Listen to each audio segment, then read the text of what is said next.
Hello, welcome to Quackalope. Thank you for being here. It is currently sitting at 3:24 a.m. Wednesday night. We leave for PAX Unplugged tomorrow, the day you're watching this video. We're going to be on the road working on a 24-hour vlog. Every single hour, on the hour, updating you on our journey. Shira's sleeping, Devin's crashed downstairs, and I'm still going strong because there's a lot of things that need to get done, one of which is this video. I played 50 new games over the course of the last 30 days. And why do I need to film this now, the night before we leave? Well, because I'm going to play so many new games over this next weekend that I need to go ahead and break down this list for you, give you my quick first impressions, highs, lows, middling grounds. Do I even remember the titles that we've sat down and played? I've been tracking everything with BGG stats, and I'm loving the system. I really like having everything on hand, referencing wins, highs, lows, who I've played with, etc., so on and so forth.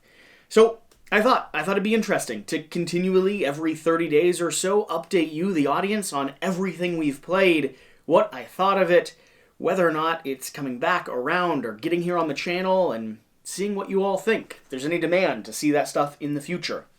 So, let us begin all the way back on November 9th, when I started tracking stuff officially.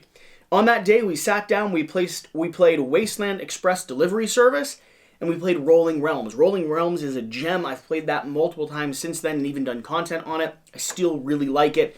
I haven't started solo mode yet, which is something that's heavy on my radar. We've just been drowned, and we haven't had time. Wasteland Express was a pick up and deliver game. It had some cool mechanics, but it wasn't unique enough to warrant me buying it or bringing it to the table again. It was Alex's copy that I played, and while I enjoyed the experience, it really isn't something that I would immediately write home about. On the 10th, I played Age of Steam and Paper Dungeons, a dungeon scrawler game. Age of Steam was amazing. I picked up and purchased a copy immediately after. Cannot wait to dive in with Shira and Alex, show them how the system works. Although Alex says he likes Steam more, I'll leave that up in the air. Paper Dungeons was fun with some issues. I liked the exploration, I liked the creature hunting, but I didn't feel like every game would be new enough for me to warrant multiple explorations of it. It's a roll and write that I might get back, or a flip and write that I might get back to the table sometime soonish, but it's not high on the list. It didn't jump to number 1. On the 11th, Terraforming Mars and Resurgence. Both of those were here in the studio on camera. Both of those were fantastic gameplays. Between the two, Terraforming Mars was mind-blowing, reinstated how good of a game that is, and Resurgence is a lovely bag-building Euro game, worker placement game. So good. Then, November 12th, Paleo, Isle of Skye, From Chieftain to King, and Power Plants. Paleo is lovely. I still don't own a copy, but I've enjoyed re-exploring it. It's a hard cooperative puzzle that has some really interesting growth as you continue to play through. Isle of Skye, tile-laying game, a new staple in my collection. I'd played it like a year and a half ago, and I just really love the bidding for tiles. It reminded Alex why it is such a good game. And Power Plant, Shira likes Power Plants more than Hive. I'm still not entirely there, but it really was a good game. Was featured on Kickstarter for a while there. I can actually see the prototype sitting across the room from me right now. Next, Great Plains, Cthulhu Death May Die, and Root. Great Plains we got rid of. We gave our copy over to Alex. It's a head-to-head two-player with some interesting tactical decisions, but wasn't a big fan of it. Sure wasn't a big fan of it, and so we didn't end up keeping it in the collection. I'll probably play a game with Alex one of these days. Cthulhu Death May Die is a classic. It is so good. Cooperative Cthulhu hunting style game where you're dungeon crawling through a map, destroying cultists, and keeping their rituals from fulfilling, or at least killing the creatures that end up coming out when their rituals do fulfill. And Root, you've seen a lot of Root on this channel. We got some major rules wrong in that video, though. Yeah, I don't know how we made so many major mistakes, but that game, consistently, we never get it right. I always overfocus on something and end up missing something other major in the process. Decrypto, Brian Burrow, High King of Ireland. Decrypto, amazing. Better than Codenames? Maybe. They waffle back and forth with each other, but they're both going to be in my collection, period. It's just the way it goes. Brian Burrow Really interesting game. It's a trick-taking game where you're playing cards to take advantage of other players and trying to make the most out of your hand, but it's got also a bit of area control and some interesting tactical decisions. I think I like it. Not entirely sure yet. Monday was a big day. Monday the 15th. Small Islands, Cuphead, Power Plants, Zombicide Invader, and Cuphead. Cuphead, I think I like it, but I don't. Shira didn't. And I think it was too random for what the game was trying to do. But I still do want to compare it to the video game down the road. As far as an IP, a title, it's not going to stay in the collection. It is leaving, sadly enough. But I don't hate the experience I had with it. But I'm also not hungry to get it back to the table. Small Islands. We played this one multiple times. You'll see that coming up. Really lovely game. Really enjoyed Small Islands. Zombicide Invader and Power Plants. Power Plants back to the table, and Invader was here on camera. That was a very, very, very fun game. Tuesday, November 16th. Bristol, 1350, Iberian Gauge Bus, Too Many Bones Undertow, Small Islands, and The Weather Machine. Bristol... It wasn't a selling point for me. A social deduction game. It was a little too random, a little too over the top. I don't love social deduction games anyway. It's not one that I'm going to get back to the table anytime soon. Iberian Gauge, really great introduction to the 18xx genre. It's something we need to bring to the channel here very soon. Enjoyed it quite a lot, and the people we played with are probably going to be picking up copies of it. Bus is a classic. I'm reinforcing why it is my number one. Everyone I've played it with has been shocked and awed and loved it. Too Many Bones Undertow. Love the small box experience. Really excited to continue diving into that. I want to go on a campaign with it. We'll see when we have time. Small Islands, again, really solid Lucky Duck game. Tile laying with interesting island building in the process because you're deciding how you're going to score on each little island. If you like tile laying, it's not one that is a immediate, perfect tile laying game, but if you're adding it to a bunch of other small box tile laying genres, I think it's one that you might enjoy. Weather Machine. So heavy to table. I mean, we struggled through the teach of this game, struggled through the play of this game. That was a really, really, really all-consuming puzzle. The Estates, Container 10th Anniversary Jumbo Edition. The Estates was good, solid, not staying in the collection.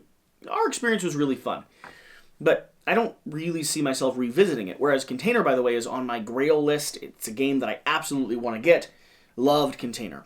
But it's a game that requires about 5 players, and the economy is so conditional that it's very hard to get to the table. So I was lucky that I had a group that wanted to do that. Next, the 18th, we're on Burn Cycle and Elder Scrolls V Skyrim the Adventure game. Both of these games were amazing. Burn Cycle, I think, might be my favorite coming out of Chip Theory, and the Elder Scrolls V Skyrim the Adventure game was just fantastic. I mean, really, really cool. World exploration, really cool adventuring. I can't wait to get an actual physical copy or prototype in my hand. I played on TTS. Domination, Friday. No, not Domination. Dominion, Friday. First time I played Dominion, loved it. What an amazing deck building game that everyone's been telling me is amazing for the longest time. Friday, I lost horribly. It's a solo game puzzle that you're trying to solve. There's apparently a solution to it. I didn't find it. I did miserable. Skytear, Rolling Realms. Rolling Realms, already touched, still a classic. Skytear, one of the best MOBA iterations of a game system ever, although Alex has a fair critique that he wishes that it came with single factions instead of multiple factions from the base game, because playing with a single unified faction is actually more direct, more straightforward, and a better starting experience than having other things that are a little bit adjacent that you have to manage and balance. Kingdom Death. Need I say more? Hive. We played Hive quite a lot. She didn't like it. We played 5-6 times. She didn't like it. She doesn't want to play again. We might be getting rid of Hive because she didn't like it. King Domino. Love it. Little domino, polyomino, tile laying style game. You're linking this land together to score the most points. I think it's lovely. Shira was middling on it, but I'll convince her with expansions and other systems. Parks, Memories. Surprisingly enough, it's a memory game where you don't have to memorize. It's really lovely. And Shira liked it a lot, enough that we might be keeping all 3 iterations of it because of the artwork and the new mechanics that they introduce. Agricola, Hamster Roll, And 1846, The Race for the Midwest, my first 18xx game. Shira and I both played. We both really, really enjoyed the experience. It's a good walk into the 18xx system, but yeah, we want to dive in deeper. Like I said, Iberian Gauge was a great translation point to this 18xx. It's 1846, The Race for the Midwest. Agricola. Agricola. Shira wasn't sold. I didn't kill any animals. I really loved the game. I want to play more. It's going to be a classic Euro. You're going to be taking tiles to add and develop your farm, or taking worker placement actions to start getting resources and slowly develop your farm. I thought it was absolutely lovely. Really want to play again. Hamster Roll, I got a copy of. It's a big spinning disc where you're balancing. It's a dexterity game where you're balancing different oblong objects on it and trying not to have them spin around the other side and fall off before you get rid of all of yours. Codenames Trajan. We're covering Trajan here soon. This is on December 2nd. Covering Trajan here soon. We've played multiple times at multiple player counts. We're really liking it. I'm liking it more and more the more we play, but I can totally understand why it's in the top 100 of all time. It is quite lovely. If you haven't ever tried it, it's going to be a Euro game with a really interesting Mancala rondel style system. It's such a unique way to sequence and take actions. Codenames. Codenames is just good. It's just good. Alex and I are a terrible team, but Codenames is just good. Probably one of my favorite, if not my favorite, party game. What other party games are there? Cockroach Poker, Codenames, Decrypto. Yeah.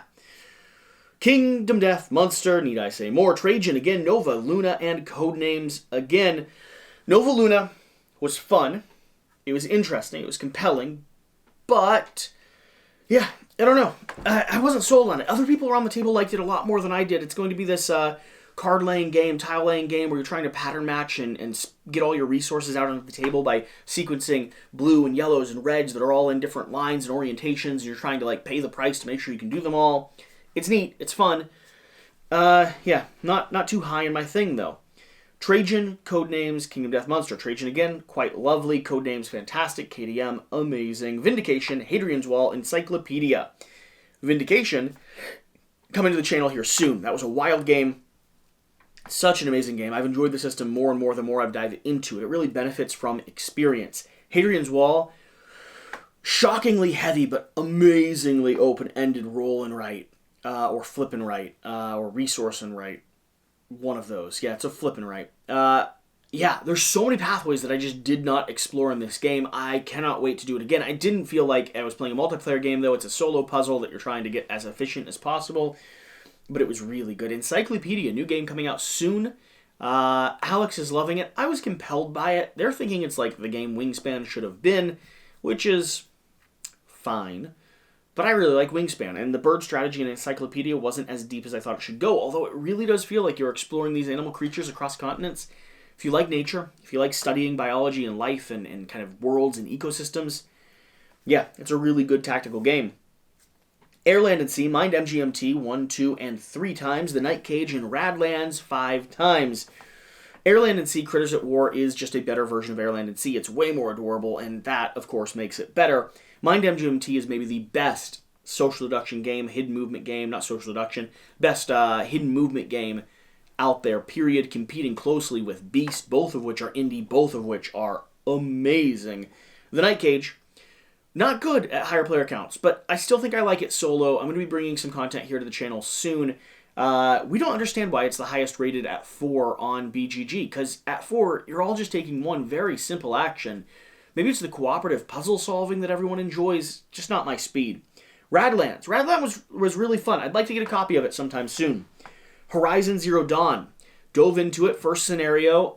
You need the expansion boxes for it, but the core game, really interesting. Reminds me of Wild Ascent quite a bit. I like it. I do like it. I'm excited to see where it opens up and how it expands, but the deck building, the deck building, the progression of your character over the course of the game seems really, really compelling.